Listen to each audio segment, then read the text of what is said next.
Hello, everyone. I want to welcome you to Attuning to the Voice of Mother Earth, How to Hear Her and Follow Her Call Global Conference, where through inspiring interviews, we're invited to explore real actions we can take as individuals to deepen our connection to Mother Earth, while at the same time discovering a way to our truer selves. My name is Zacharow, and I'm your host and a producer of the Attuning to the Voice of Mother Earth Summit, and a founder of Sisters Wellspring. I want to extend a warm welcome to all of you and to thank you for being here with us, for taking time out of your day to listen and connect. So today I'm really grateful to be here with Merrillee Malwitz Jipson. Welcome and thank you so much for being here, Merrillee. Oh, thank you, Maya. It's a pleasure to be here with you. Yeah, so I'm gonna go ahead and introduce you as I read your bio to our audience. Merrillee is one of Florida's leading clean water advocates, volunteering her time and energy to protect the freshwater resources within the Santa Fe River Basin, such as stopping the following harms to our waters: bottled water operations, large-scale concentrated animal feeding operations, mining, and human development projects such as gas pipeline or toll road corridors. All of this work has brought her into the nature's rights movement. Merrillee received her fine arts degree from Ringling College of Arts and Design in Sarasota. She's an entrepreneur who owns a family business, Rum 138, a kayak canoe livery, fine arts gallery honoring springs and rivers, and a music venue. She uses creative approaches to inspire community engagement to raise awareness and attention to the plight of our springs and rivers. Merrillee and her husband are riparian landowners who raise their two boys on the banks of the Santa Fe River. And Merrillee will talk about giving the Santa Fe River a voice during the Anthropocene. So before we go into the heart of the topic, Merrillee, I just wanted to ask you to give like a geographical reference to our audience of where the Santa Fe River Basin is in Florida, and I guess its significance and its relevance to the springs. Thank you. I prepared a somewhat of a poem to start. So in terms of geography and in terms of what this river represents. Kerplash, kerplash, kerplash of a mullet jumping 3 times. Slides, splish, a turtle leaves a stationary log. The drill of a woodpecker or the croaking of a frog. The yakking of a blackbird. Overhead, red-shouldered hawk returns to its nest, and the dusk wonders, who cooks for you? The rumbling of the trucks, automobiles, and semis off in the distance at the water bottling plant, or just the bedroom community waking up and driving miles for their daily grind, or the reverse, coming here for their respite. I sit, I listen, I walk lightly through fallen landscape embedded in webs of mycelium communication.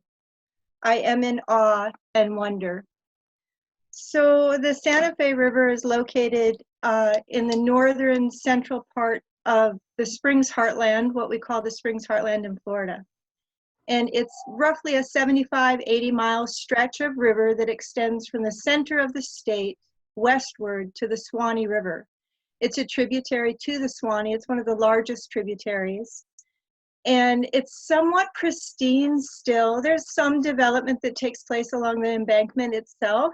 However, most of the rural area around here is still agriculture or forest or hard growth forest. So there hasn't been the type of development that we're seeing along the coastal communities of the beaches in Florida. It's still fairly undeveloped. And when I moved here in 2002 on the bank of the river, the land had already been clear cut for a home we had purchased to build a house actually, but it had already been cleared. So we were prepared for whatever that was going to look like. And honestly, when we moved out here, my husband and I didn't even know what a septic tank was. And so we had to learn pretty quickly what it was like, what we were bringing into the woods. And we left all of the chemicals that would be harmful away from our residents. We didn't even bring them out there. We gave them away or got rid of them in St. Pete where we had been living.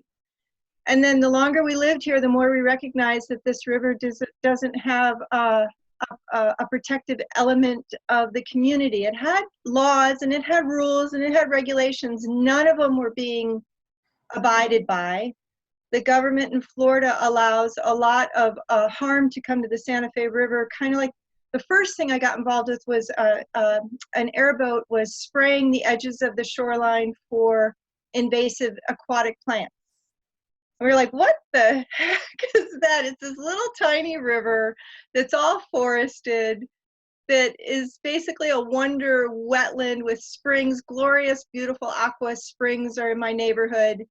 And then you watch this airboat guy, happened to be a guy, passing by, spraying willy-nilly chemicals along the shoreline. That was my first experience, and I called the Department of Environmental Protection, and I quickly found out their nickname was Don't Expect Protection, the DEP.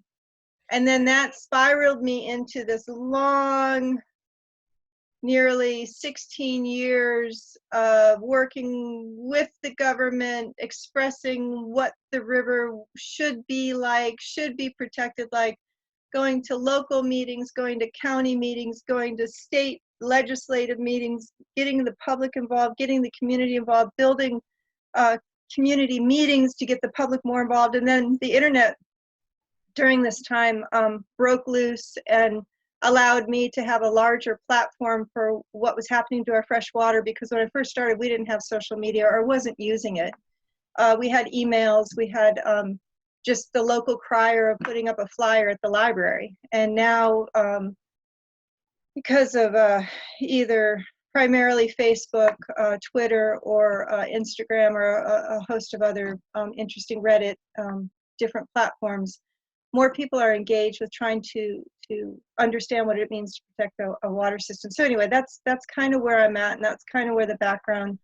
And then the more I learned about the springs, which are these glorious gems tucked away on the sides of the riverbank, the more I realized as an artist, those things were profoundly culturally significant. The more I researched and read about them, and we just weren't giving them, humans weren't giving them the type of honor and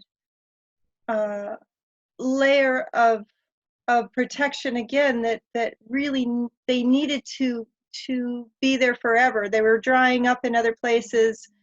In Polk County, there's a spring that's already dried up, and we're seeing on the Santa Fe River from the upper reaches, which are further east, one by one, the springs are becoming diminished either in flow or in quality, in terms of what they look like, the pretty colors of the springs. They're becoming more brown and darker, and the submerged aquatic vegetation isn't growing like it used to.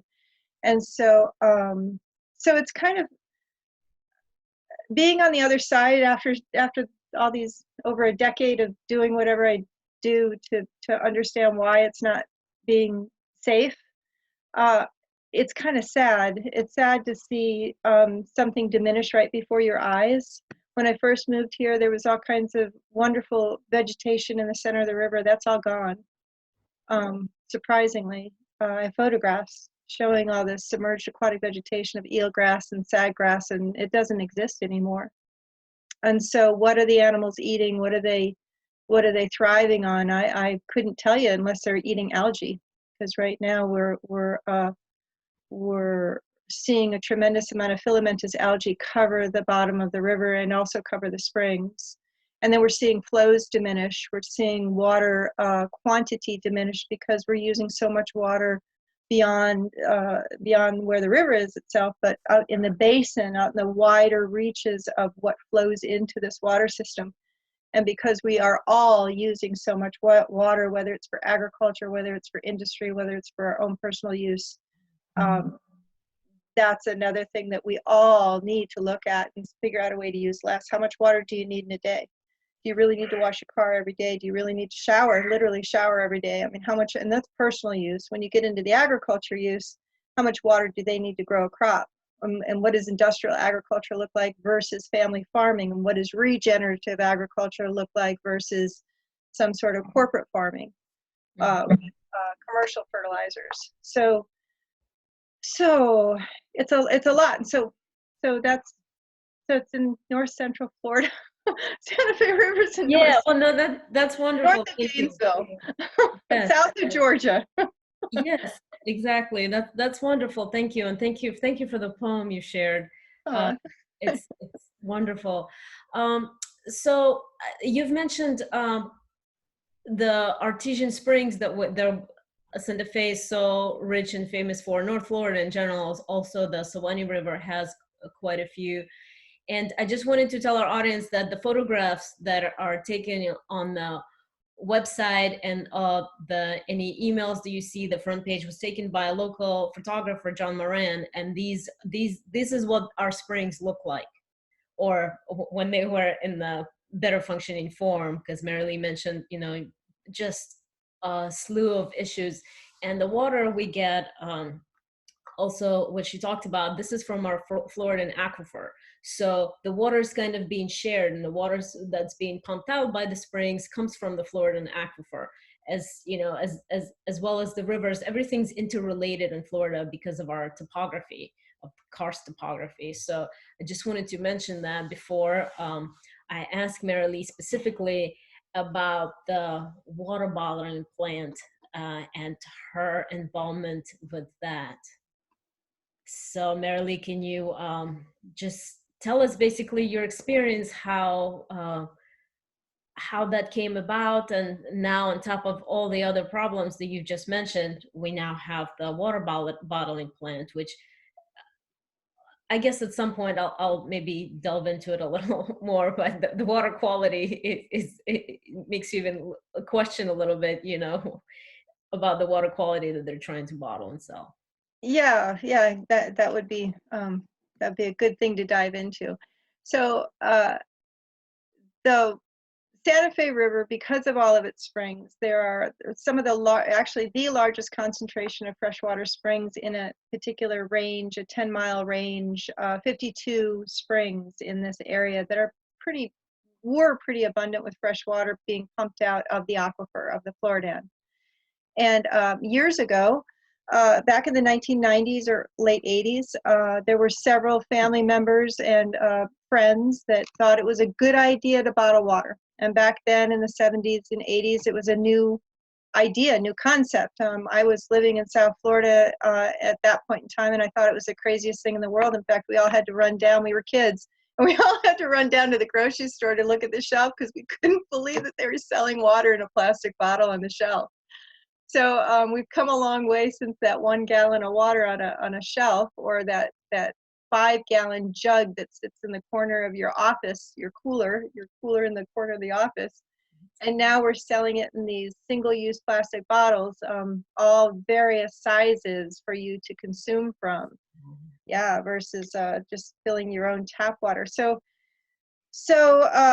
it was interesting. There were several permits that got issued back in the 70s, or technically the 90s. I mean, I think this in the 80s and 90s is when this group of people decided that, hey, we could get rich selling fresh water, because we had the abundance of water at that time of the history of Florida. Everyone thought this area of Florida was the Saudi Arabia of water, and they related it very much like oil, which is also compelling in this story, in that oil was expensive, but water is more expensive. And we could be making a lot of money just on this crazy water that flows out of the springs, and they contend that it just goes out to the Gulf of Mexico. And so here's the rub with that concept, is that all freshwater systems require that bounty of fresh water. And while somebody might just flippantly say, it just goes out to the Gulf of Mexico, by the time that it gets there, the 20 plus miles on the Santa Fe River, I forget, like 70 miles or whatever it is on the Suwannee River, all the way out to the Gulf of Mexico, it is feeding all natural systems until it gets there. And guess what happens when it gets to the Gulf of Mexico? It feeds our estuaries.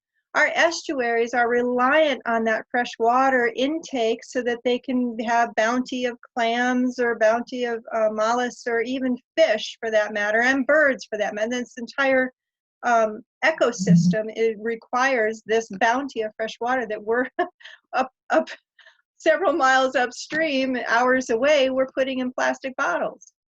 So when I first came to this area in 2006, we realized the community got wind that there were 4 more water bottling plants coming to the Santa Fe River Basin. We were the only place that successfully in the world were able to stop that magnitude of industry. In other words, stopping 1 was hard enough, but we stopped all 4. And so we learned a lot during that process. It's one reason I understand so much about the Florida government and how it operates is because of that process, because I had to get engaged with over 5 different counties to go through this process of stopping these bottled water companies. It was not easy, and it took us 7 years. And I say us, I helped found our Santa Fe River, which is an organization completely volunteer. We have no paid staff. That worked with the community to educate them and to share the insight that we were learning when we went to these government meetings and these state agency meetings, Department of Environmental Protection and the Water Management District meetings. And we would come back and have public meetings to offer our new knowledge of whatever it is that we were learning about how these rules and laws allowed bottling of water, of our fresh water. So here we are, fast forward today. There was a plant that got a permit back in the 1990s. There was a small group of people, there were 16, I met them, 16 people that fought it back then. They lost. They didn't have, like I said, they didn't have the social media, they didn't have the internet, they didn't have all of this networking power that that this communication that you and I are talking to today on this stream, but they didn't have that type of technological power. And so all they had were themselves back then in the 1990s, and they were not enough to stop something that they thought wasn't that significant because we're the Saudi Arabia of water. Nobody ever, from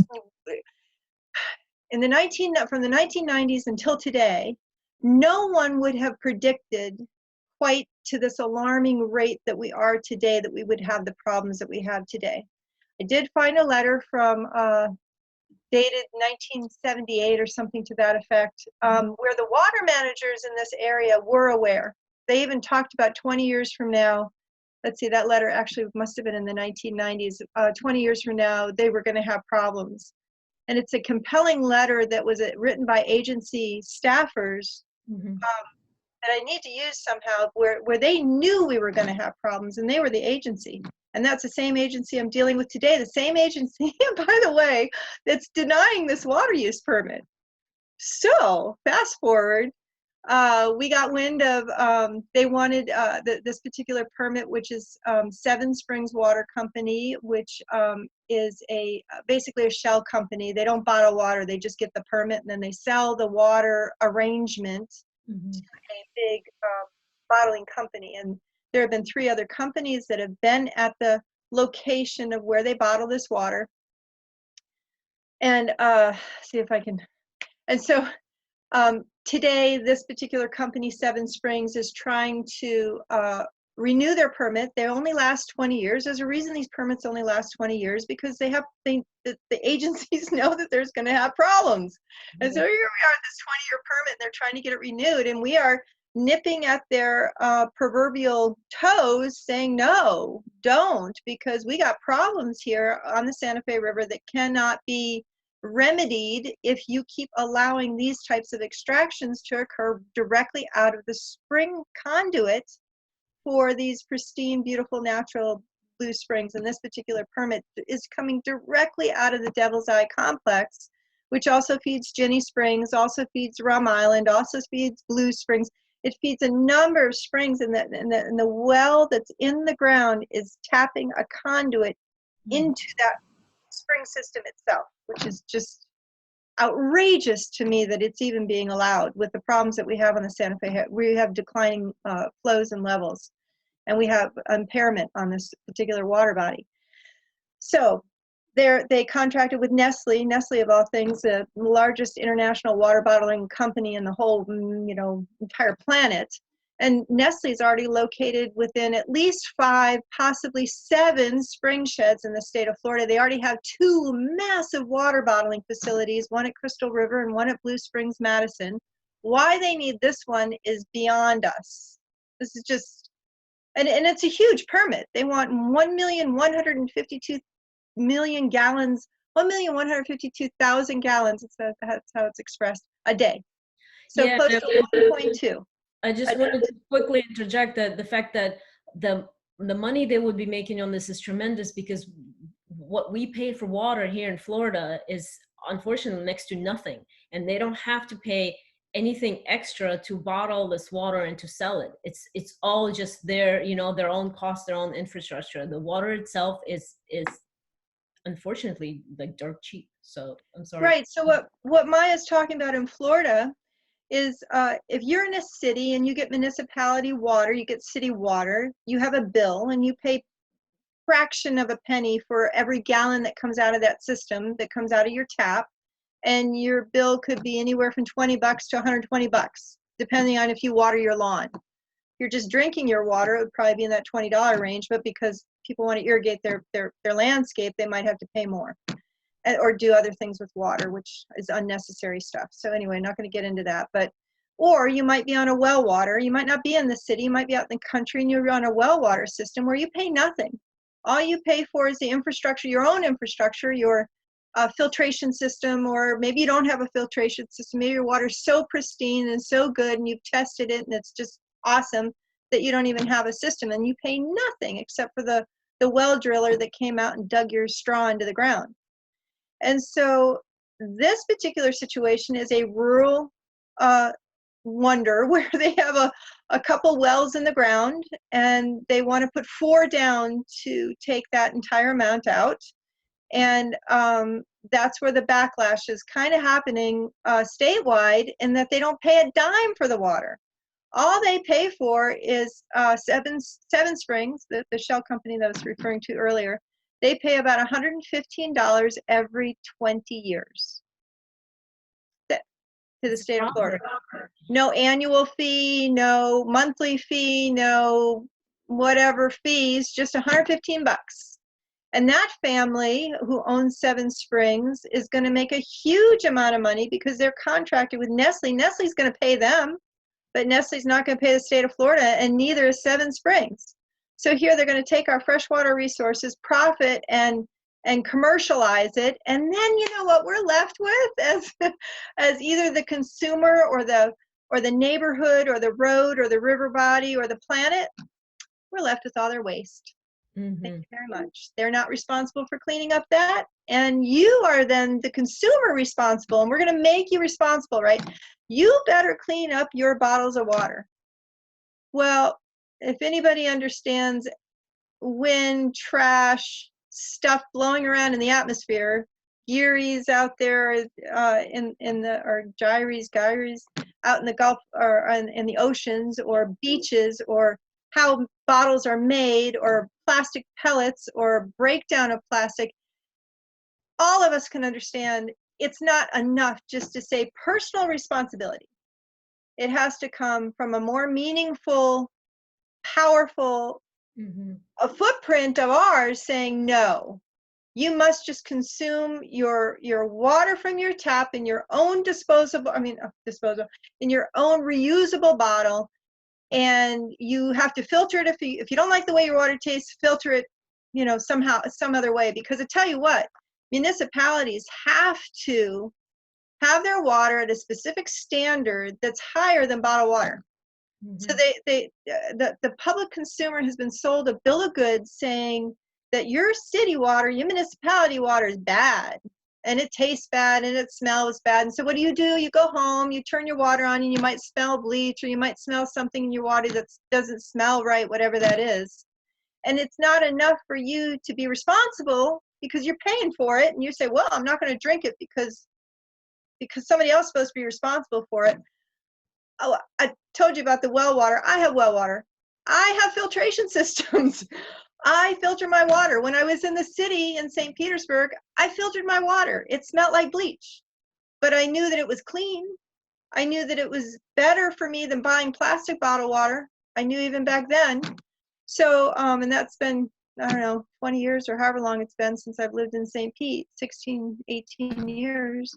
And so we're faced with this unusual, I want, and again, it's part of that Anthropocene or not movement, but Anthropocene time. We're humans and we want. And we're trying to separate us, it speaks to your program, we're separating us somehow from nature. And because I want a plastic bottle instead of my reusable bottle, I want to go out and consume plastic bottle because I have money and I can do so because I work the daily grind and I can spend my money any way I want to because don't tell me. And the corporate interests are providing me with this luxury item. You can't tell me what to do. And I just think that there has to be a higher place for our self awareness and self-consciousness.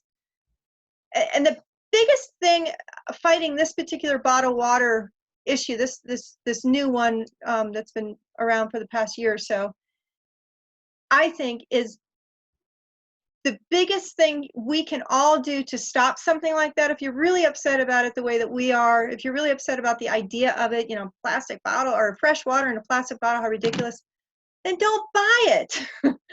Don't ever be in a space where you need to buy it. I have been many times since I've been fighting this battle where I have been thirsty and I am standing right next to a plastic bottle of water and I will refuse the water. There have been probably, I could count on my hand in 20 years where I've actually taken that bottle of water because of my health. Mm-hmm. But I will refuse the bottle of water because usually I'm packing it. So I've already got my consumption that way, or I will wait to get home to drink from my tap. That's how profound, that's how we as a human group need to do so much better for nature. We're not doing enough. We are not being conscious. And so in terms of fighting off this bottled water situation, I mentioned that the Swanee River Water Management District is in the process of denying the permit. Almost unheard of. In fact, I think it's only happened one time before, and when that happened before at a different water management district that wasn't successful in the long run. But we are supporting that water management district's denial. They're denying it for contractual, corporate type of reasons, not for environment, not for water quantity, which is what we want them to deny it for, not for public interest. We want them to deny it for that. We have over up to 19,000 comments in their government portal right now from the public, from you and me. And then we also have another 384,000 petition signatures from probably around the globe from 3 different petitioners. So we have a tremendous amount of public interest saying, don't do this. We don't want you to issue this permit. And as far as the idea that, oh, it's tough times right now and humans have to work and all of these ideas that we have about jobs and money and whatever, the idea of getting money off of our natural resources, that is a time, this is the time, sitting at home in our spaces where we are right now with this pandemic issue, this is the time to really start rethinking, what is money?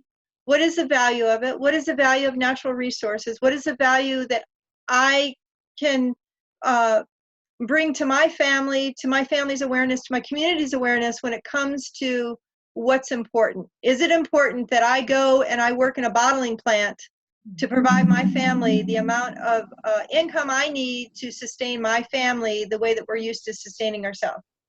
And if you really, the irony here is that most of the folks that were working at this plant that we're fighting right now, because it's existing, it's bottling as we speak, they came from another facility.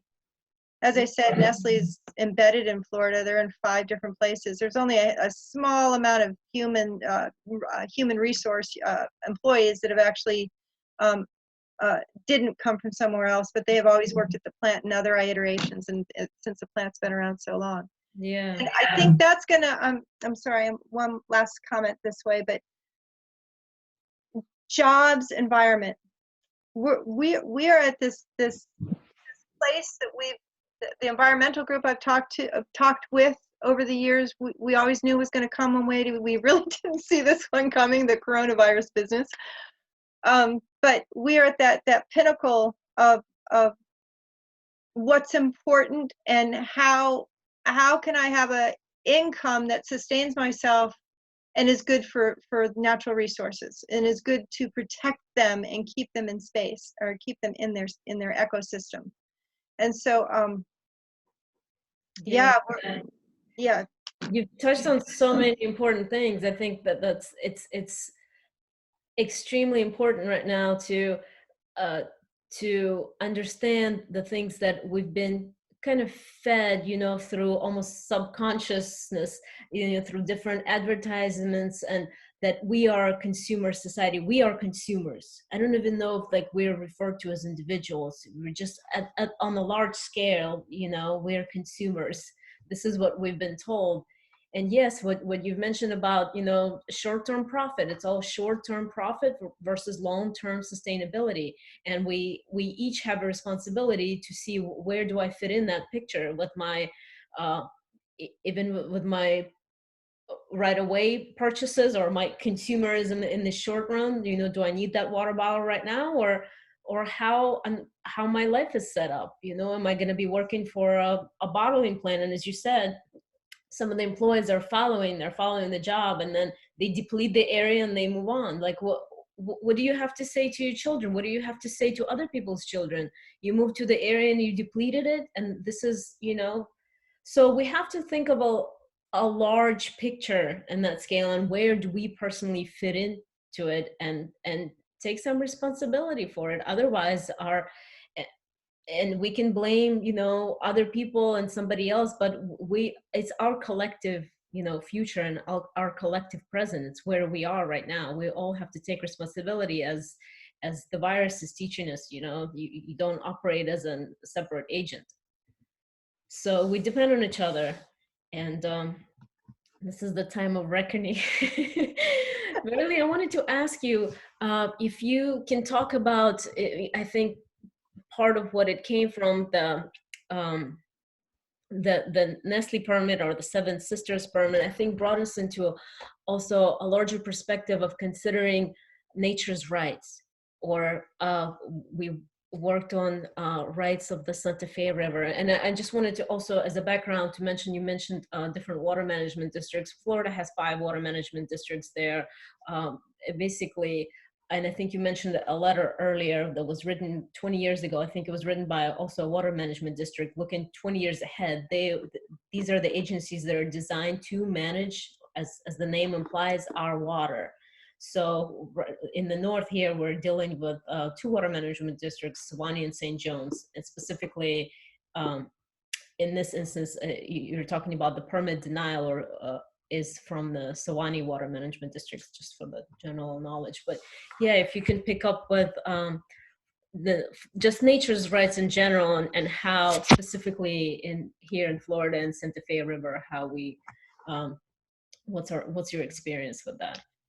Yeah, so when I first got wind of the movement of nature's rights, it was in 2014. The democracy schools were going on, and you could actually attend a democracy school, and Barry University was doing these types of organizing with the CELDF, with the Community Environmental Legal Defense Fund. And they had really top-notch environmental attorneys that were able to explain to a group that recognized that Florida's laws were failing. They were able to explain how to give nature's rights to a society where we were governed by constitutional law, and we were governed by Florida statutes in our particular case. So there's a federal construct, a state construct, and then local government. And so we recognize now in 2019, when we first started pursuing giving the Santa Fe River nature's rights, we recognized that we could go through a charter revision of a county. And there were, I believe, 20 counties in the state of Florida that had charters and that governed their county rules.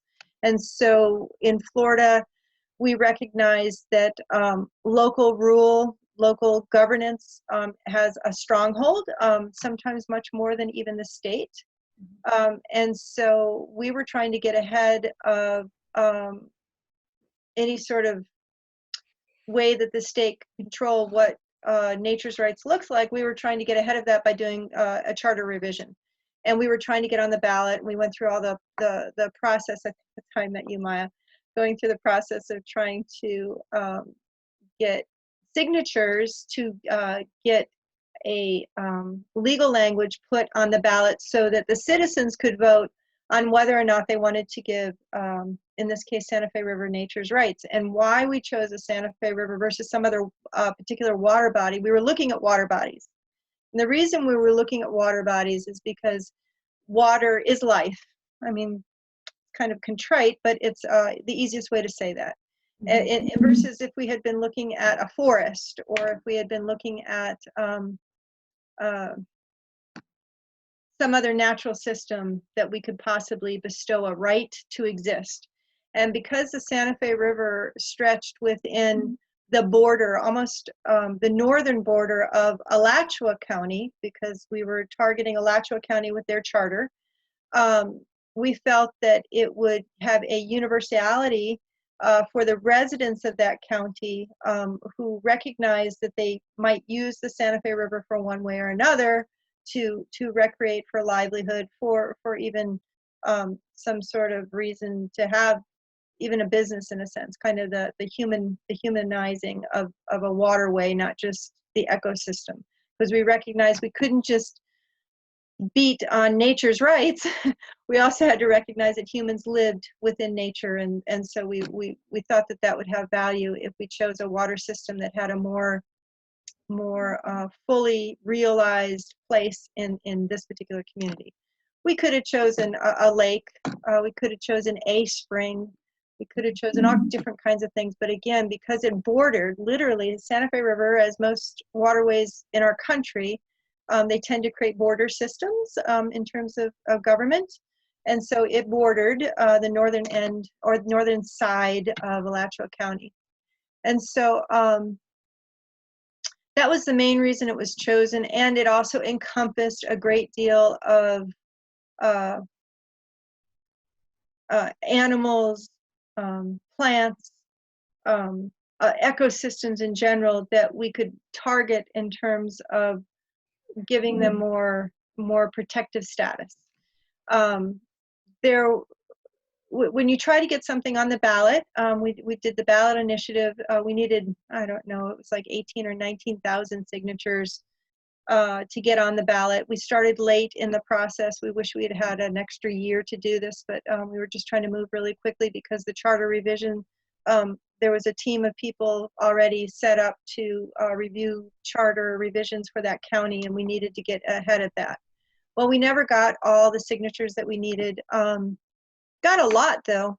We got a lot in the time structure that we had. It's not easy doing all this when you're not necessarily paid, and we're using volunteer time and labor, and everybody works and has their own livelihood too. So anyway, that kind of fell through, although we used the signatures in Tallahassee anyway. We brought them up to Tallahassee to explain to the senators that this was a thing and it was happening and it's moving, and they were not happy about it. And then we turned around after we took all of this hard work and effort to give a natural system rights. Our legislators turned around and worked against us. And they said, we're not going to allow you to give nature rights. And they passed a bill, Senate Bill 712, that said no local government can give nature rights, basically. A little longer than that, but you get the point. So that was shocking to us that they wouldn't even allow the constituent to vote on something like this, because that's what it would have required, would have been a vote on a ballot. They didn't even want that to be an opportunity for the citizens that vote in the state of Florida to have at their fingertips. They took it away from us. Yeah, they took away our voice, 100%. Feel like our voice has been taken. Like, no one asked for your opinion. You're not allowed to give your opinion on this issue of nature's right. This is what essentially it did. That's right. And even because it was a bill that anytime there's a bill that moves through the committees in Tallahassee, you do have a right to go, and you do have a right to speak on the bills. And we went with a group of people and spoke on the bills, and that's a meeting where we were mocked, we were ridiculed, and they all unanimously voted against us. I don't know. There might have been one senator that voted in favor of our side, but it was shocking. And I think the most shocking thing out of that was the fact that the chairman of that Senate committee, I don't even remember his name right now, but the chairman said that humans and nature are separate. That because they're separate, this is a ridiculous construct, and you cannot give nature rights, and you can only give humans rights. And we were like, well, what about corporations? Everybody knows the story. He was sipping his bottled water. Yes, he was drinking bottled water. Like, we have a photograph of that somewhere. But yeah, I mean, you can give corporations rights, you can give humans rights, but you can't give the very thing that gives us sustenance, the very thing that we need to survive. In Florida, the senators that be said you cannot give that a right to exist and flourish. It's wow. I mean, it's one of the most profound times in our history. And then not even 3 months later, we're in this coronavirus world. Not even, maybe it was 2 months later, where we're recognizing that maybe nature needs a lot more rights than what we're giving it right now. Maybe we need to be looking at all of what we do a lot differently, and we need to be living with nature versus living in these places that we live. I always look around, like all of this mess that you see behind my head. I always look around and recognize that everything you see, except maybe the art, the original art, everything you see is going to end up in a landfill. And that's a telling story. When you start looking around to see that what your human footprint is, and you recognize that everything around you is made from natural materials. So they either had to mine it, they had to log it, they had to recreate nature in some way to give you a cabinet, to give you a sheet of paper, to give you a desk, to give you a printer, to give you whatever's around you, your computer, the rare earth minerals that go into a computer, the plastic, the petroleum, the whatever, it's all going to go right back into a landfill.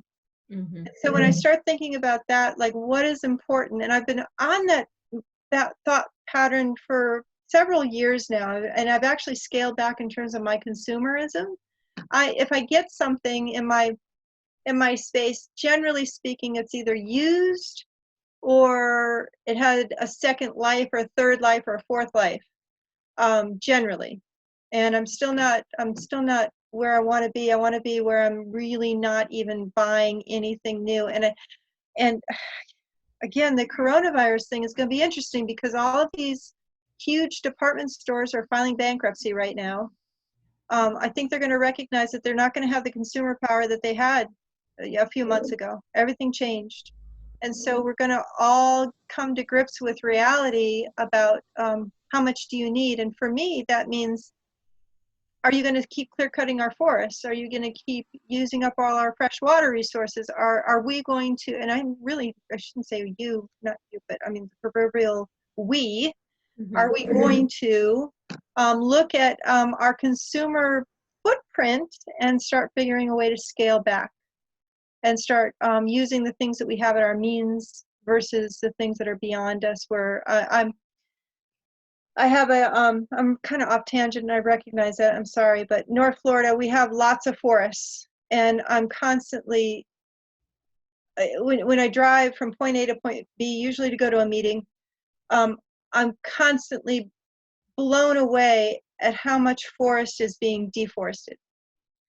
And then when I drive in these places, sometimes I have to go like to the same meeting room, like the water management meeting room, and they'll clear cut a place, and a week later they'll be burning it.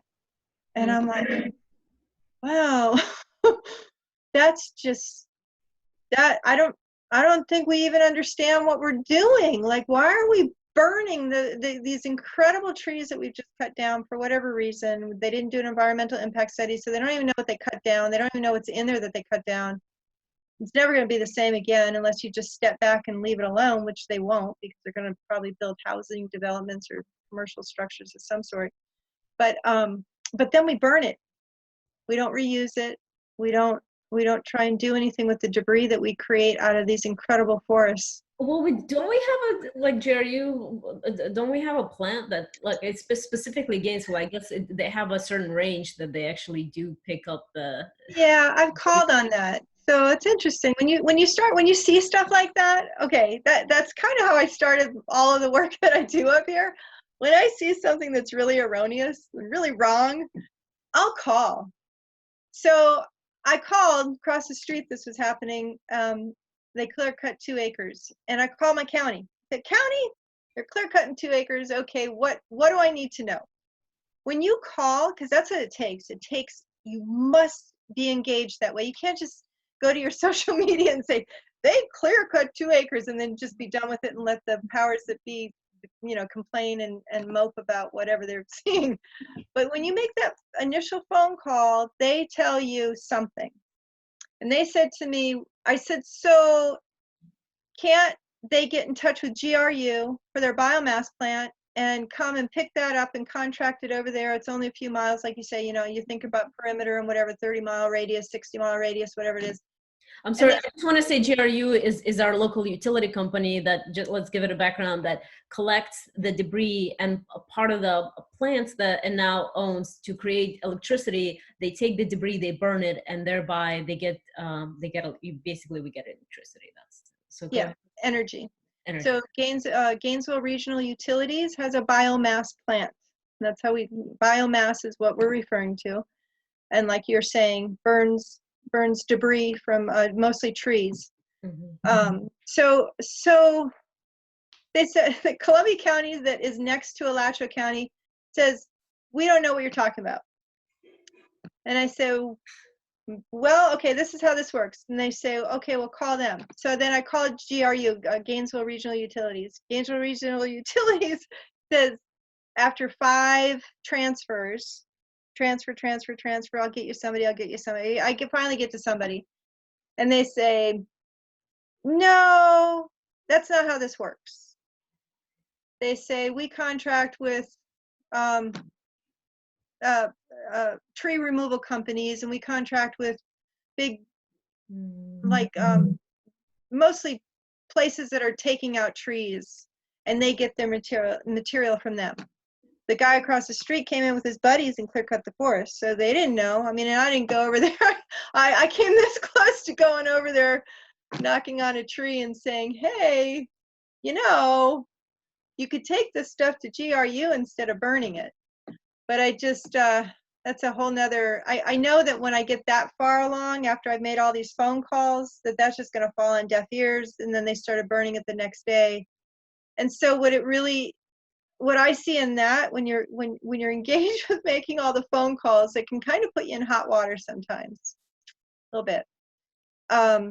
You really have to kind of know what to ask, know what to say, and then if you don't, you got to come back, right? You got to keep coming back, because then you find out more with the more phone calls you make, and then you come back.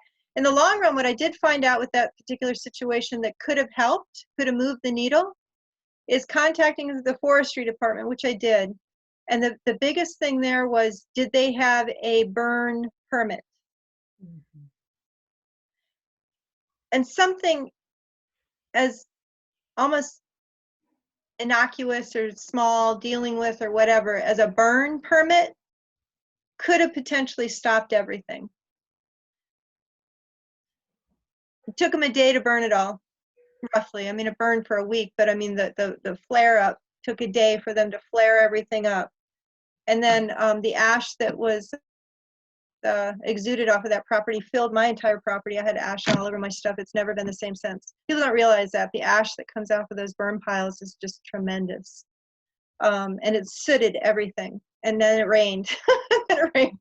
And so that's not that.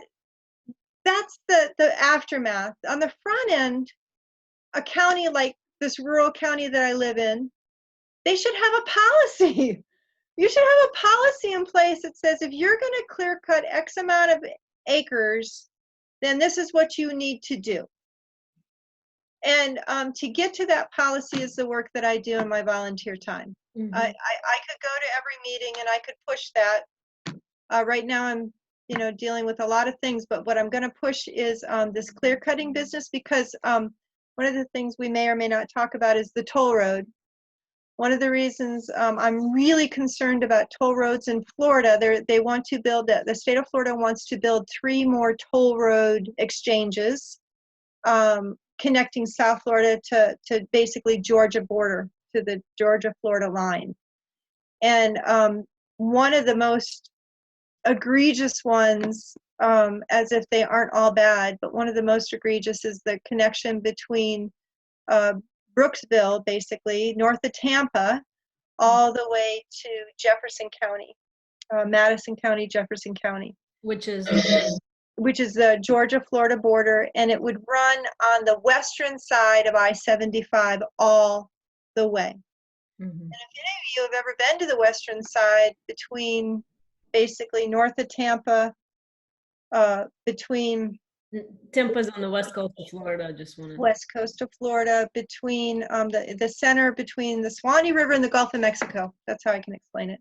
Between the Swanee River and the Gulf of Mexico, all the way north. Most of you have never been there. Why do I know that? Because most of you don't go to these rural places. This is one of the most rural. I've been there as a consultant. It's not just, it's raw, it's natural, but like I'm a wetland scientist, so I've delineated some of the wetlands, Dixie County. It's in its natural state. You can maybe, I'm not sure, but maybe like apart from some places in Central Florida are also still in their natural state. But this is old Florida. I mean, if we were to say it. Yeah, it's old Florida. It's still got a lot of agriculture, even though it's wet, like you're saying, mostly swamp. But it's also got ag, a lot of row cropping, a lot of cow calf operations, large scale farming where there's a couple cows out there and an acre of land. And then there's also a lot of pine growing. Of course, yeah, they're doing Florida's famous or infamous for planted pine operations, because pines grow so fast here. It's easy to take a parcel of land and plant just nothing but pines in rows. So this is what Merrillee's referring to. Yes. And so the state of Florida has this brainiac idea that they want to build a, I don't know, 4-lane, 6-lane highway, 8-lane, I don't know, whatever toll road is, through this swamp area. And most of you, quite a few of you probably that are listening in that know Florida, that maybe went to FSU, Florida State, had used Highway 19 to get back and forth to your home. And so Highway 19 is this desolate road that hardly anybody uses anymore, because most everybody's using I-75 now because it's faster, supposedly, or at least you feel like you're going faster. And 19 hardly has any traffic on it whatsoever. You could be on 19 all the way from Gainesville to Tallahassee and maybe pass 50 cars. And the idea of building a toll road through that region, and they're not even going to use the corridor of 19, they're going to build another one, is just wrong on so many levels. So it's wrong. We were talking before this about the deforestation. Yeah, you're basically saying that it's completely unnecessary because there's a road exists there and it's not widely used. And I don't understand why the co-location is not a consideration. Yeah. Well, and even with co-location, you're still going to deforest. You're still going to have, I forget how many miles this thing is, a couple hundred miles, 200, 300 miles long. What's the thought behind it? Who's pushing for it? So Senator Galvano was the Speaker of the House, and he pushed this with all of his basically cronies, if you will, all the senators and the representatives. They voted on it. They voted favorably. And I think it was the last legislative session in 2019 when this thing passed. And so they wanted to get it pushed through. They want to make money. There's developers, there's truckers, there's all kinds of interests, as they say. Yeah, financial interest gain, whatever, including a toll road project, which you're talking about people that have to spend money to use a road when you have 19 and you have I-75 that are free, Yes. that are not busy. Mm-hmm. Why they would put their vehicles on that highway when the other roads are basically free and not busy, makes all of us wonder, like you're saying, who's pushing for it. So there's thought process of, I've been attending these meetings. They're called the Toll Road Task Force meetings. In fact, there's one at 9:30 tomorrow that people can still either sign into, listen into. It's through the FDOT website that you can sign up for the Florida Toll Road Task Force meeting, and I highly recommend it, because all the bottled water, deforestation, development, a host of other things that are problematic for nature. This one's going to be by far the worst, and that's because roads bring development. So not only are you going to have your road, but you're going to have all of your, get off your road and get some gas, get off your road and get some food, go potty, take a break, get out. Oh, I like it here. I like getting off at this exit. I think I want to move out in the country right over here.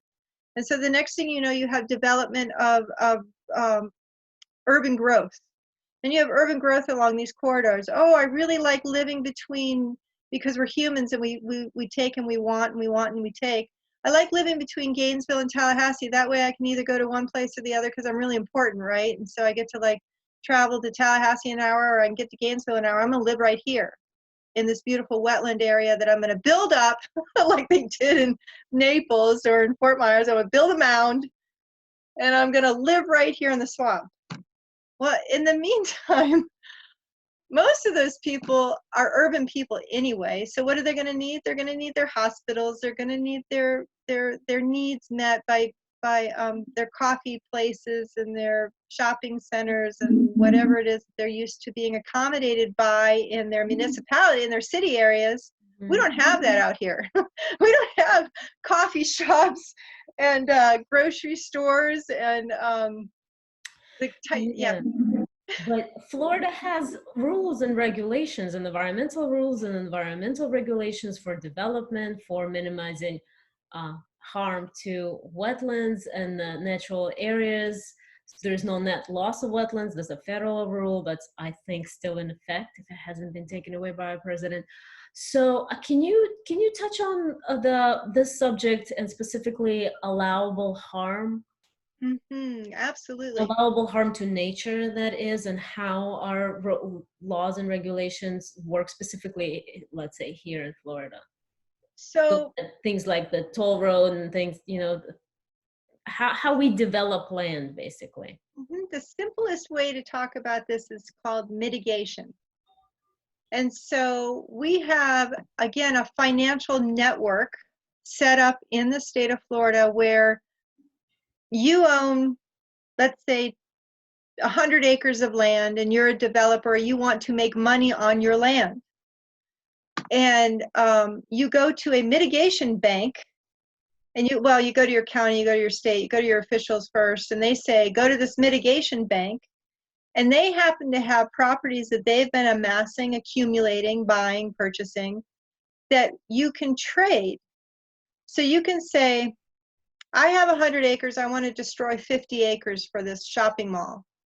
And they say, hey, in this mitigation bank grouping, I've got 50 acres over here that if we keep protected in perpetuity, it will allow you to destroy that 50 acres over there. And so it's this really, mitigation is one of my least favorite legal constructs, again, constructs in the state of Florida, because it not only allows for harm, but encourages you to do so, because their idea is to keep something protected in perpetuity, and therefore it's okay to harm something else. So you buy a mitigation credit. Columbia County, for instance, when I was attending these meetings about stuff like, because Columbia County is very wet, it's a swamp too, and they had to do a lot of mitigation, or had planned to anyway, so they were buying mitigation credits. $60,000 an acre. $60,000 an acre of swampland for a mitigation credit. Mm-hmm. So when they had to later decide, well, we're going to build maybe they didn't do this yet, but the jail, they wanted to build a new jail. We will go in and we will buy mitigation credit for that jail. And we'll go back and we will use up that credit that we've already put into the bank. And that banker, whoever the banker is, but it's a very strange banking mechanism. But anyway, that banker is already buying wetlands somewhere in either Columbia County or in this region where it has a similar wetland component. Does that make sense? Like a similar geology. Yeah, like just say like it's a forested. Wetlands have different categories. Let's say it's a forested wetland versus Yes.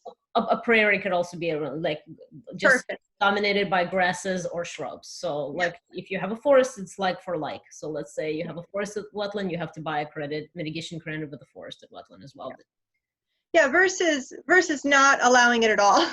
Like, you know, if it's a swamp, you buy a swamp. Oh, sorry, yeah, we're not developing swampland. Sorry, but that's not how it works in Florida because the powers that be that created mitigation banks recognize that humans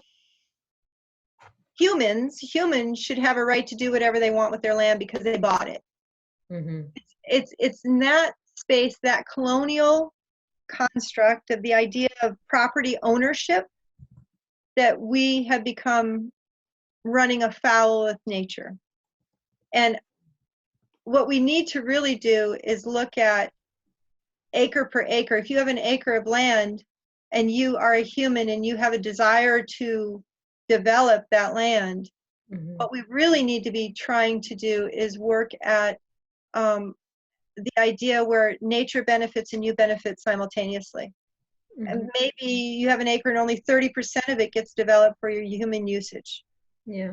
And the 70% remains intact, whatever intact looks like. And you can only develop based on whatever your geology, hydrogeology, whatever landscape that is.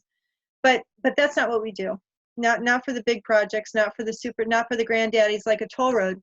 Toll road's going to have all kinds of mitigation all over the area. They're already talking about it. The rule in Florida is actually to use mitigation credits and to destroy a wetland as a last resort. The first, you're supposed to show the need for such thing, and first have you should show that you there's no other way to make a project but to destruct the wetland, to destroy a wetland.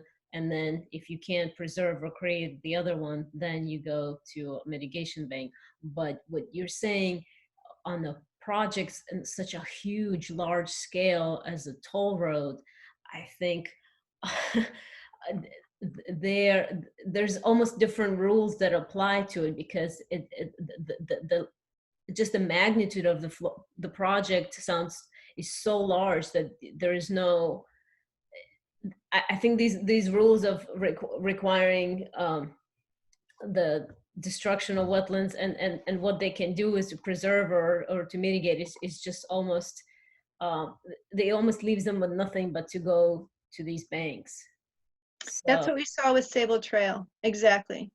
So Sable Trail was a much smaller scale than a highway system. It was about 150 to 200 foot swath of land that they took out. But when they took out that 150, 200 foot swath, it was primarily to move trucks in and out of. The corridor itself, a 36-inch pipeline. Yeah, exactly. Let's just say what that was really about a 25-foot, potentially 50-foot on either side because sometimes they buried and co-locating with other pipelines. Mm-hmm. So 25 to 50-foot segment of a swath, and they had to mitigate. They had to mitigate that. So imagine what a 4-lane highway, 6-lane, whatever it's going to be, with exit ramps and what have you. It's just mind-boggling the amount of destruction that is going to happen. And we need more people to speak out. I mean, like I said, we've all been speaking out in a very formal way during these hearings. And it's usually at the end, and a lot of the people that sit on the task force have already gone home, and it kind of falls on deaf ears when the public gets up to speak. But it's a boondoggle. It's just a boondoggle, and the irony is today, again, during the coronavirus business, the amount of money that is going in to stabilize the economy as we all shelter at home, or many of us shelter at home, is I, I don't know if the federal or the state governments are prepared for the type of money that's going to be involved with keeping the economy stable. And so when we talk about building this $1 billion or billions of dollar road project for something that now all of us are rethinking about, even travel and even how we do travel, and what is it that we need a road for. And somebody was mentioning recently, oh, well, it's for hurricane evacuation. You know, that's interesting, because when I was a kid, we stabilized our home. And I lived in South Florida. We did not leave.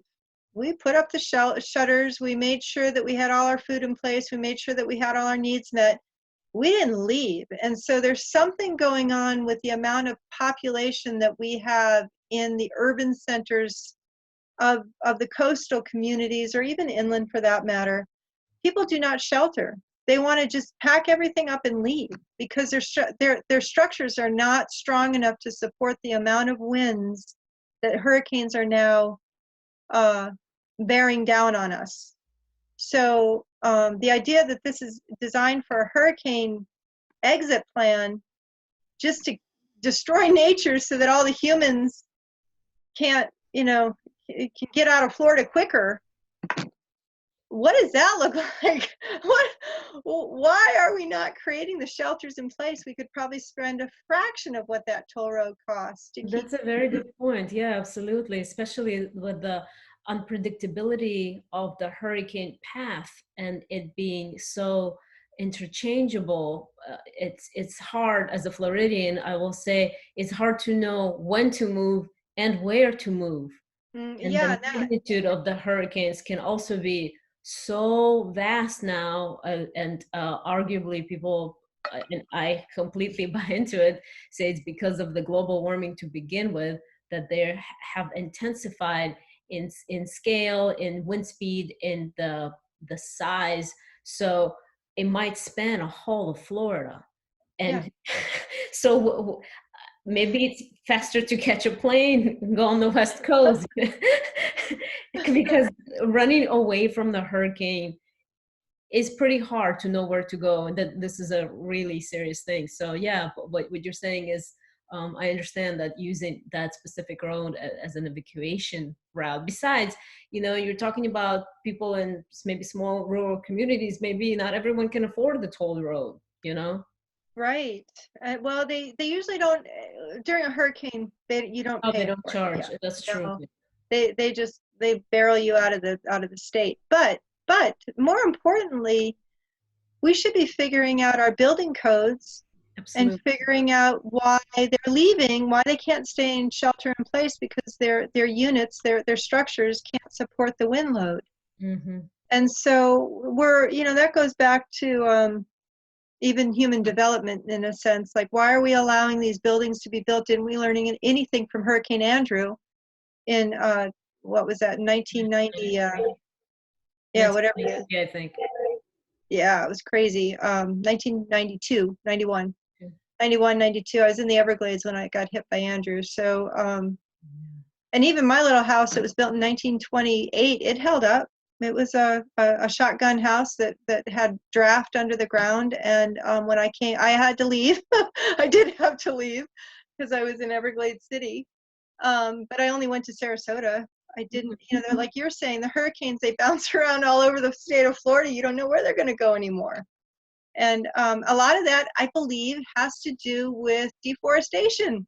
I really do. I mean, when you think about the buffer, yeah. Yeah, and buffer to the wind. Yeah, and then that's another topic of this toll road business, because of the placement of it between the Swanee River and the Gulf of Mexico. You're taking out a buffer. We need that buffer. We need to. You don't want to have any more deforestation along that particular area of Florida, because we don't get a lot of hurricanes up here right now. Historically, we've never had a lot of hurricanes in this part of Florida, and we're seeing more and more recently.